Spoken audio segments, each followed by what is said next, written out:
When I was 4 years old, I moved from Bulgaria to England with my family. Of course, I didn't have much say over this decision, but my parents, as with thousands of other Eastern Europeans, immigrated in hopes for a better life for their family. That's what immigration was for most of history, a fresh start, a chance for a brighter future. And so that's what my family did, along with the thousands of other families around the 2000s that immigrated from Poland, Bulgaria, Romania, or any other poorer Eastern European country. You see, most of these immigrants were genuinely hardworking, but because of the corruption and lack of infrastructure in many of our countries, it was very hard for the honest man to get ahead.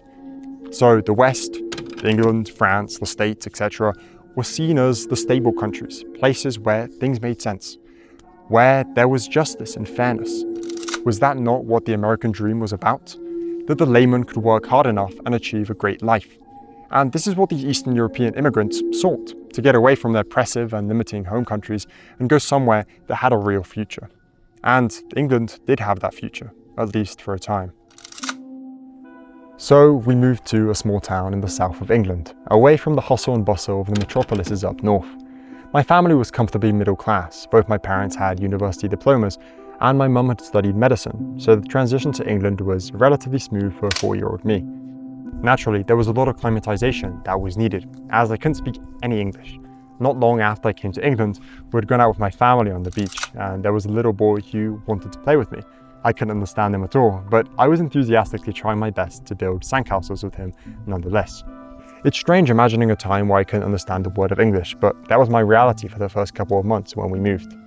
Of course, being so young, I quickly picked up the language and began integrating it much more with the other children my age. And I was actually quite popular in my kindergarten. I got along well with most of the kids.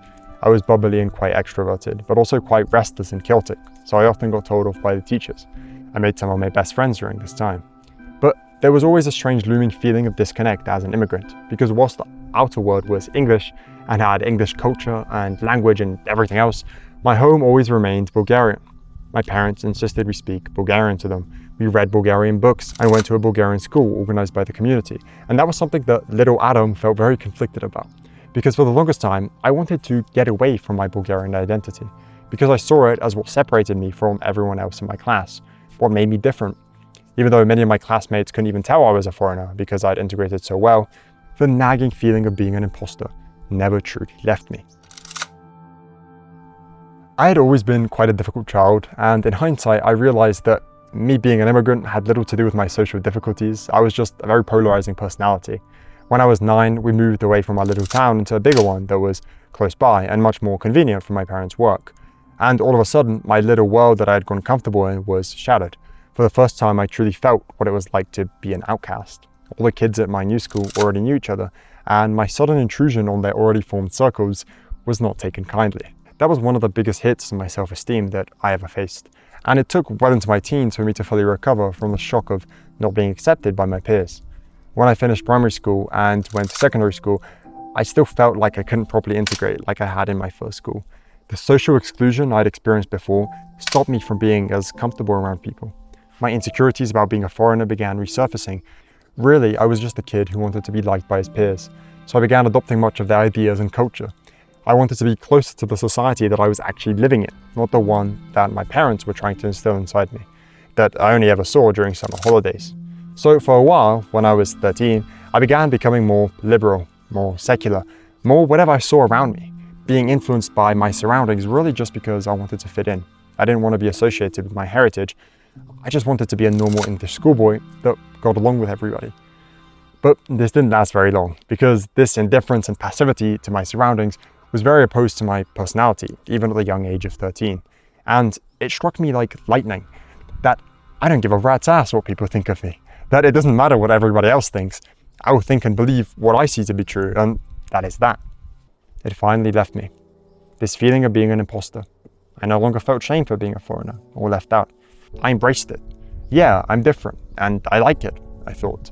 I don't want to be like you and do the things you do or believe the things you believe. I like my country, my culture, and my religion. And it was like a weight had been lifted off my chest. Realistically, I was still as much an English kid as the others. A girl in my science class once didn't even believe me when I spoke Bulgarian, thinking that I had made it up and was speaking gibberish or something.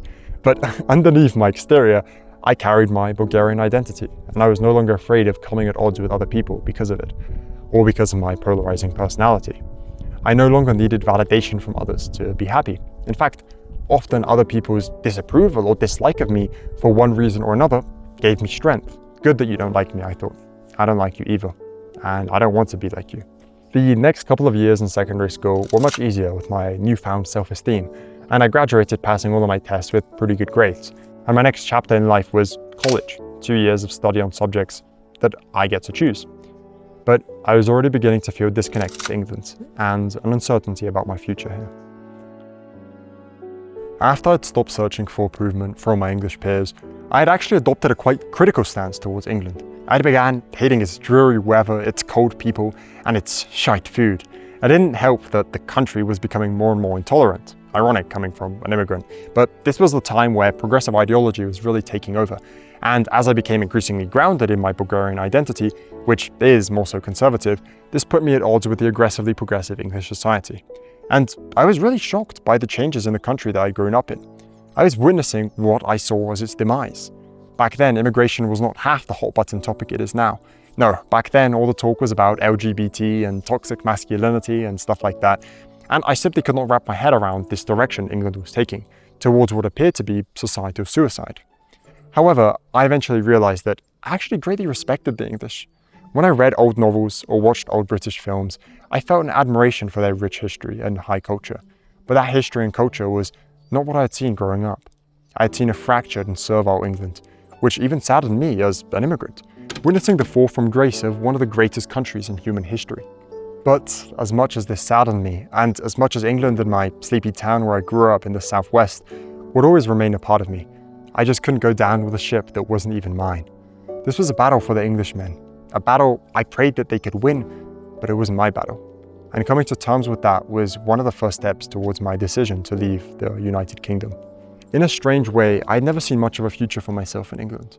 Despite having grown up there, I really couldn't imagine myself going to an English university, or working at some high-rise office in London, or even being with an English woman. My friends will remember vividly that I was far from fond of the English girls, and that's putting it kindly. Frankly, English society felt hostile towards my hopes and dreams. Just like how my parents probably felt when they left Bulgaria, I now felt much the same way. And really, what hope of a future did I have when I didn't want it with all my heart? I didn't want to live as an immigrant any longer. And I saw how many other immigrants came to the UK and tried to bring their culture here. And I thought, this was so foolish. If you want your culture, stay in your country. This was a realization that I made for myself also. I didn't like the direction England was taking, but it wasn't my country to decide. I'll say this as someone who lived most of his life as an immigrant. England is for the English people. England is for the English culture. This means people who were raised in the country and whose parents are English, white Anglo-Saxons. And this doesn't just apply to England. Every country belongs first and foremost to its people. It's not England's job to sacrifice its heritage and culture for the comfort of foreigners. And again, this is not to say virtuous immigration cannot exist, because of course it can. But these immigrants must be willing to integrate, for them to go to their new country and respect its practices and norms, to become part of its society, and not to try and shield themselves from it. That's why I was integrated so well into English society. And when I realized that I no longer wanted to be a part of their culture and norms, that's when I left. I headed off to Bulgaria after I finished college and closed the door on my English upbringing forever, hoping to build my life in the country that I was born in, the country that I actually felt a part of. I was no longer an immigrant. I think that immigrants could be amazing people. Some of my closest friends are immigrants in one way or another. But they can also be vile humans, just like everybody else. And ignoring this reality, among other things too, is what has led England down such a disastrous path. I no longer have bad feelings towards England like I did when I was younger.